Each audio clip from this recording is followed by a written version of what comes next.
नमस्कार, आर्या न्यूज देख रहे हैं आप। मैं हूं आपके साथ पल्लवी सिंह और इस वक्त की बड़ी खबर की ओर रुख करेंगे। उसके साथ ही आपको बता दें कि हमीरपुर से खबर सामने आई है, जहां पुलिस अधीक्षक शुभम पटेल ने करीब 128 आरक्षियों का ट्रांसफर कर दिया है। इसमें पुरुष और महिला दोनों ही शामिल हैं। सदर कोतवाली के करीब 15 सिपाही शामिल हैं, जिनका ट्रांसफर किया गया है। थाना सुमेरपुर के 22 सिपाहियों के नाम शामिल हैं और थाना मोधा के 21 सिपाहियों का तबादला किया गया है। इसी कड़ी में आगे आपको बता दें कि राट कोतवाली के करीब 16 सिपाहियों का तबादला किया गया है और जिले के सभी थानों के सिपाहियों का फेरबदल कर दिया गया है। बड़ी तादाद में सिपाहियों का तबादला किए जाने से पुलिस महकमे में इस वक्त हड़कंप है और आपको बता दें कि कुल मिलाकर 128 सिपाहियों और आरक्षियों का तबादला कर दिया गया है। बड़ी जानकारी इस वक्त की सामने आ रही है हमीरपुर से। इसी खबर पर अधिक जानकारी के लिए सत्यम हमारे संवाददाता फोन लाइन पर जुड़ चुके हैं। सत्यम, आपसे जानना चाहेंगे कि क्या बड़ा कारण रहा कि इतना बड़ा फेरबदल किया गया है? जी बिल्कुल, बता दें कि हमीरपुर पुलिस अधीक्षक शुभम पटेल ने देर रात 128 आरक्षी पुलिस और महिला के ट्रांसफर किए हैं। इसका उद्देश्य यह है कि जिले की बिगड़ती कानून व्यवस्था को चुस्त दुरुस्त बनाए रखने के लिए और साथ ही नगर निकाय के चुनाव को नजदीक है, जो कि उसको संपन्न बनाने के लिए सही तरीके से संपन्न करने के लिए जो है पुलिस अधीक्षक ने 128 महिला पुलिस और पुरुष को जो है ट्रांसफर किए हैं। फिलहाल अब ये देखने वाली बात होगी कि कानून व्यवस्था कहाँ तक चुस्त दुरुस्त रहती है। जी तो सत्यम, क्या आगे और भी तबादले हो सकते हैं या पहली लिस्ट आई है या फिर क्या कुछ जानकारी आपके पास है तबादलों को लेकर? और ये तो अभी आरक्षियों की बात और सिपाहियों की बात है, क्या बड़े अफसरों के भी तबादले हो सकते हैं?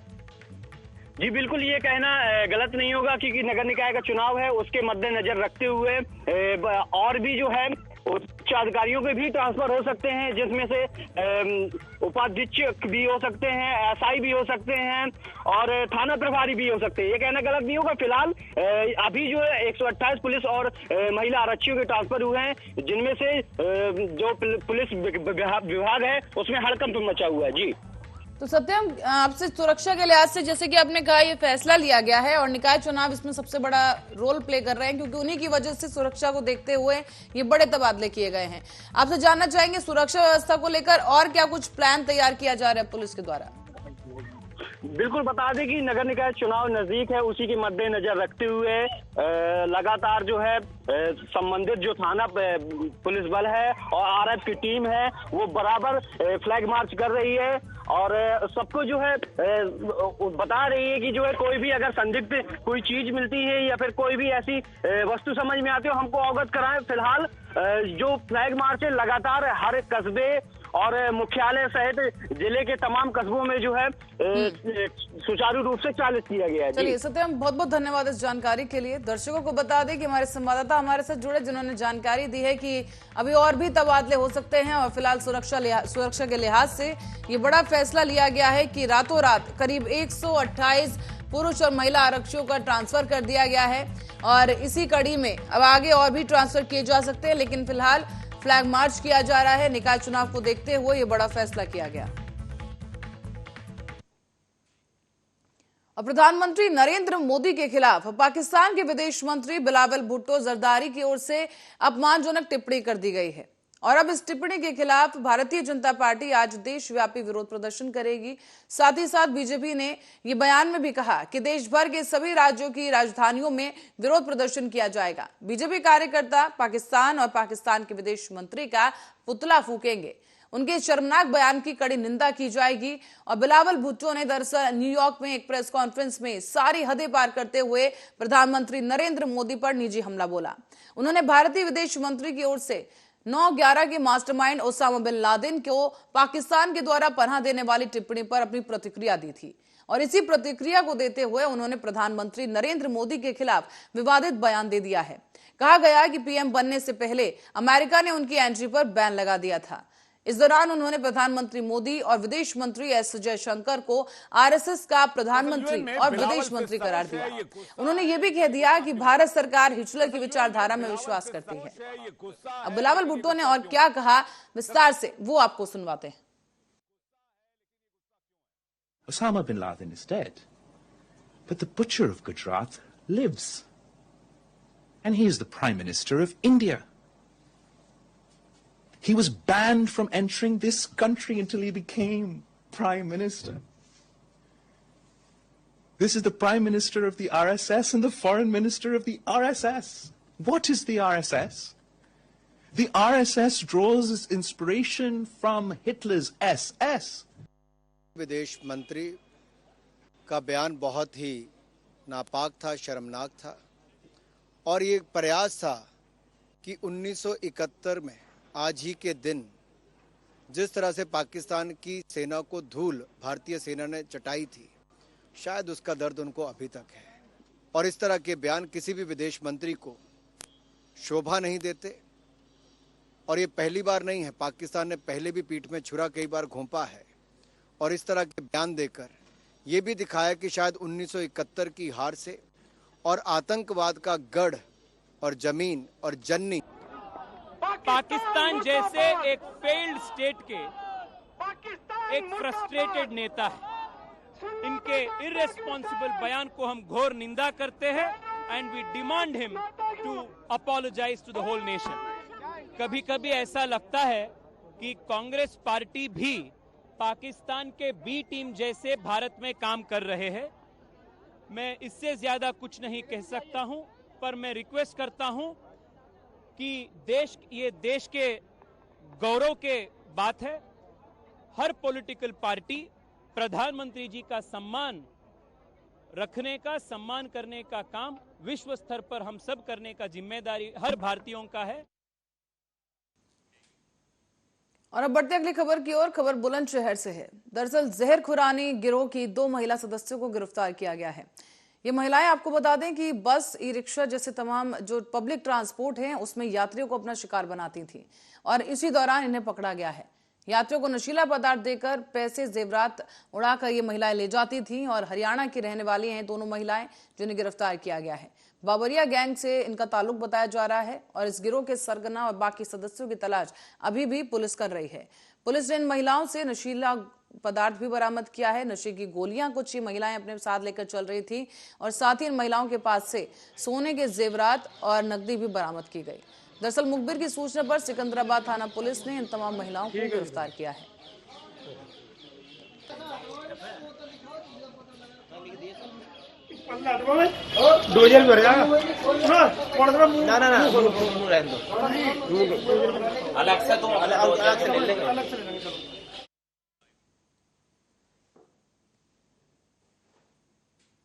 बुलंदशहर में शादी समारोह मातम के माहौल में बदल गया।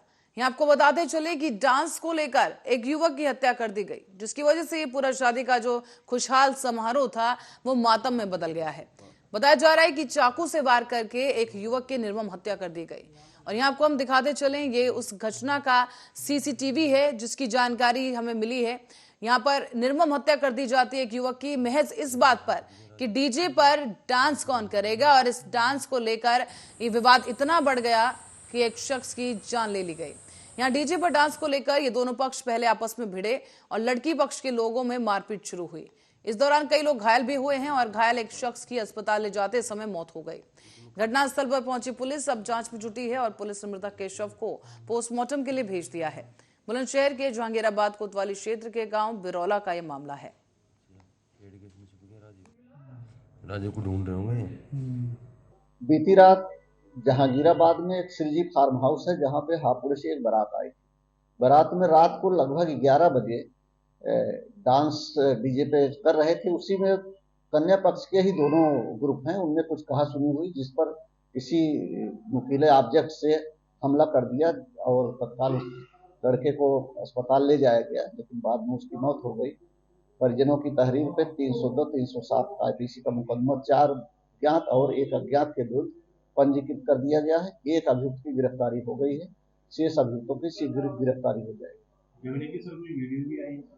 झगड़े का बहुत फीका फीका सा वीडियो आया, बहुत साफ साफ वीडियो नहीं दिख रहा, लेकिन वीडियो है, वो भी उपलब्ध करा दिया जाएगा। मूल बात यही कि शराब पिए हुए थे लोग, उसी में कहा सुनी हुई और बात आगे बढ़।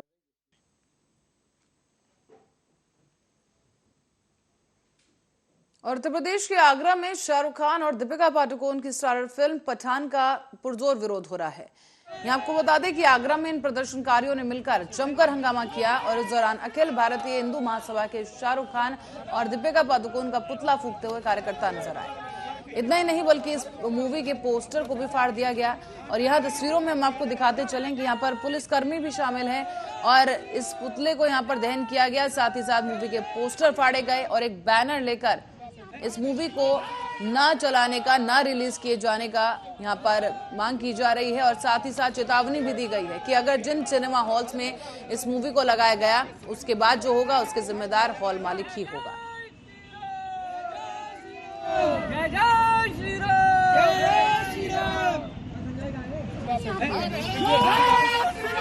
फिल्म पठान जिस तरीके से आगरा जिले के अंदर लगने वाली, हम चेतावनी दे रहे हैं हॉल मालिकों को। इस फिल्म को सनातन धर्म के लिए, सनातन धर्म की आत्मरक्षा के लिए इस फिल्म को प्रदर्शित नहीं करें। और अगर कोई भी इस फिल्म को प्रदर्शित करते हैं तो निश्चित तौर पर हिंदू महासभा बहुत जोर से विरोध करेगा और हॉल में जो भी नुकसान होगा उसकी जिम्मेदारी हॉल स्वामी की होगी। आपने पुतला दहन कराया, पुतला मांझल आज भी लगी है, पुलिस वालों ने ओवरटेक हुई है, क्या माने ये पुलिस वाले क्या है? देखो, पुलिस वाले प्रशासन अपना काम कर रहे हैं, हिंदू संगठन अपना काम कर रहा है। ये लोग अपनी जिम्मेदारी निभा रहे हैं, हिंदू संगठन अपनी जिम्मेदारी निभा रहे हैं। लेकिन हमें किसी भी हद तक जाना पड़े, हम हिंदू महासभा इस फिल्म को प्रदर्शित नहीं होने दी जाएगी। और औरैया में विजिलेंस टीम ने बीएसए औरैया को रिश्वत लेते हुए रंगे हाथों धर दबोचा है।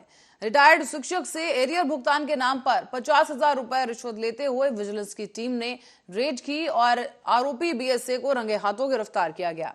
यहाँ आपको बता दें कि ऑफिस टाइम के बाद अपने सरकारी दफ्तर में ही रिश्वत लेते हुए बीएसए को पकड़ा गया है। और इस दौरान रिश्वतखोर बीएसए को लेकर अब विजिलेंस टीम औरैया कोतवाली पहुंची और आरोपी बीएसए विपिन कुमार से कोतवाली औरैया में पूछताछ कर कार्रवाई की जा रही है।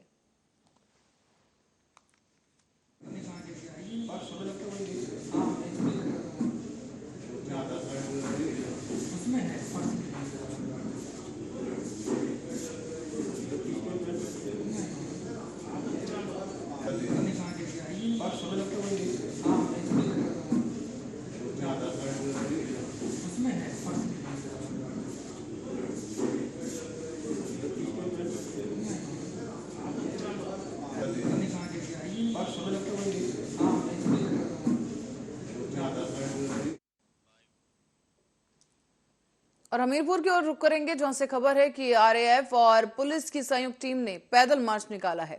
यहाँ निकाय चुनाव के तहत ये चुनाव के लिए पहले से ही सुरक्षा व्यवस्था को पुख्ता करने के लिए पैदल मार्च निकाला गया और लोगों के बीच ये मार्च चर्चा का विषय बन गया है। बताया जा रहा है कि आम जनता को सुरक्षा का भरोसा दिलाया गया और शहर के मुख्य मार्गों से होते हुए ये पैदल मार्च निकाला गया है। इस बीच सीओ सदर, आरएएफ कमांडर और सदर कोतवाली समेत पुलिस के तमाम आला अधिकारी भी शामिल रहे।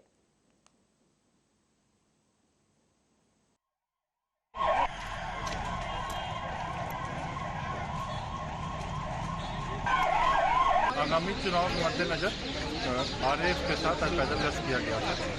इसमें विशेषकर यह ध्यान रखा गया था कि जो आगामी चुनाव जो आने वाले हैं वो शांतिपूर्ण ढंग से और व्यवस्थित हो सके। इसके लिए डोमिनेशन मार्च था पुलिस के द्वारा कस्बे के ज़्यादा क्षेत्र जागरूक हो सके और शांतिपूर्ण व्यवस्था बनाई जाए। किस किस बटालियन ने सर भाग लिया इसमें? इसमें आरएएफ की एक बटालियन ने भाग लिया था, डिप्टी कमांडेंट साहब हमारे साथ हैं और कोतवाली पुलिस और महिला थाना प्लस पुलिस अधीक्षक ऑफिस के सारे।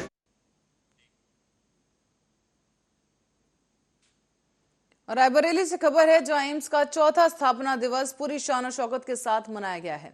इस मौके पर प्रयागराज हाईकोर्ट के मुख्य न्यायाधीश जस्टिस राजेश बिंदल मौजूद रहे और इस दौरान जस्टिस राजेश बिंदल ने मेधावी छात्रों को अवार्ड देकर सम्मानित किया है। इस कड़ी में 3 मेधावी छात्रों को गोल्ड और सिल्वर और ब्रॉन्ज मेडल दिए गए, जबकि एकेडमिक अवार्ड्स की श्रृंखला में गोल्ड, सिल्वर और ब्रॉन्ज ओवरऑल विषय कैटेगरी के तहत दिए गए हैं।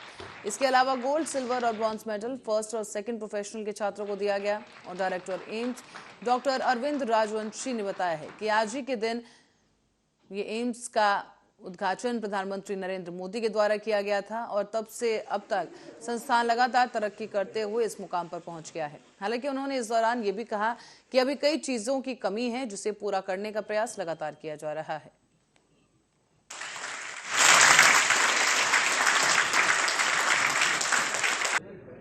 क्या नाम है आपका? मेरा नाम ऋषभ शर्मा है। मैं 2019 बैच का छात्र हूं और मुझे जो है परीक्षा में द्वितीय स्थान और एनाटॉमी जो सब्जेक्ट है उसमें प्रथम स्थान प्राप्त हुआ है। आज आपको अवार्ड दिया गया है चीफ जस्टिस की तरफ से। हाँ जी। तो क्या कहना है और क्या संदेश? मैं सबसे पहले तो जितने भी मेरे शिक्षक गण हैं मैं उनका धन्यवाद करना चाहूँगा कि उन्होंने मेरे को इस पढ़ा लिखा के इस काबिल बनाया कि मैं ये स्थान ग्रहण कर पाया आज। और इसके अलावा मैं हमारे जो चीफ जस्टिस सर हैं उनका भी धन्यवाद करना चाहूँगा कि उन्होंने अपने जो है कामकाज से वक्त निकाल के वो यहाँ पे आए और हमें सम्मानित करा, तो उसके लिए भी धन्यवाद। अपने साथियों को क्या संदेश देना चाहिए? मैं अपने साथियों को यही संदेश देना चाहूँगा कि सबसे पहले तो खुद में विश्वास और मेहनत निरंतर करते रहें। सर ये क्या कार्यक्रम था? आज एम्स रायबरेली अपना चौथा स्थापना दिवस मना रहा है। 16 दिसंबर 2018 को मोदी जी ने इसका उद्घाटन किया था और उसके बाद ये बिल्डिंग और ये अस्पताल 4 साल में बनके तैयार हुआ। इसमें बहुत सारी आधुनिक सुविधाएं हैं मरीजों के लिए और अब ये पूर्ण रूप से काम कर रहा है। सर आज चौथे स्थापना दिवस पर मुख्य अतिथि के रूप में कौन आया था? मुख्य अतिथि हमारे थे श्री राजेश बिंदल जो कि चीफ जस्टिस हैं इलाहाबाद हाई कोर्ट के। आज तक कितने बच्चों को अवार्ड दिया गया है यहाँ पर? आज लगभग 12 या 12 लोगों को अवार्ड दिए गए। कुछ अवार्ड पिछले साल दिए गए थे और कुछ इस साल। बीजेपी विधायक प्रताप अटसठ ने संजय राउत पर कटाक्ष करते हुए कहा कि उन्हें कोई बात बोलने से पहले थोड़ी जानकारी ले लेनी चाहिए। उधर गुट शिवसेना सांसद संजय राउत के बयान को लेकर डॉक्टर बाबा साहेब अंबेडकर का जन्म महाराष्ट्र में हुआ था और उनके इस वक्तव्य पर कटाक्ष करते हुए अमरावती से बीजेपी विधायक प्रताप अटसठ ने बयान देते हुए कहा कि संजय राउत स्वतः के राजनीतिक लाभ के लिए महापुरुषों के बारे में गलत जानकारी प्रसारित कर रहे हैं। महापुरुषों के बारे में बोलने से पहले उन्हें थोड़ी जानकारी ले लेनी चाहिए।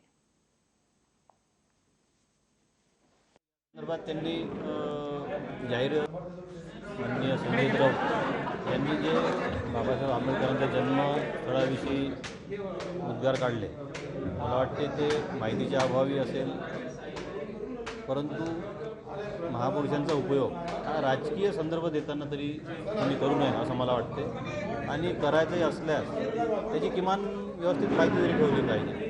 सगळ्यांना 100% सगळी माहिती असते अशातला भाग नाही, पण आपण जेव्हा काही बोलतो एखादा संदर्भ देतो तेव्हा त्यांनी एक तर संपूर्ण माहिती घेऊन बोलावं किंवा बोलू नये।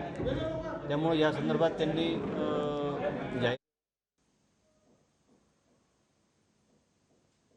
बीते कई महीनों से भारतीय जनता पार्टी के पूर्व सांसद किरीट सोमैया, उद्धव गुट के नगर सेवक एवं मुंबई के पूर्व महापौर किशोरी पेडनेकर के बीच जुबानी जंग देखने को मिल रही है। और इस बीच आपको बता दें कि दोनों ही एक दूसरे को फूटी आंख देखना पसंद नहीं करते, लेकिन ऐसा नहीं है। कल रात को एक शादी समारोह में जब दोनों एक दूसरे के आमने सामने आए तो सिर्फ एक दूसरे का अभिवादन किया और अपितु किशोरी पेडनेकर ने किरीट सोमैया के बेटे नील सोमैया को आशीर्वाद भी दिया।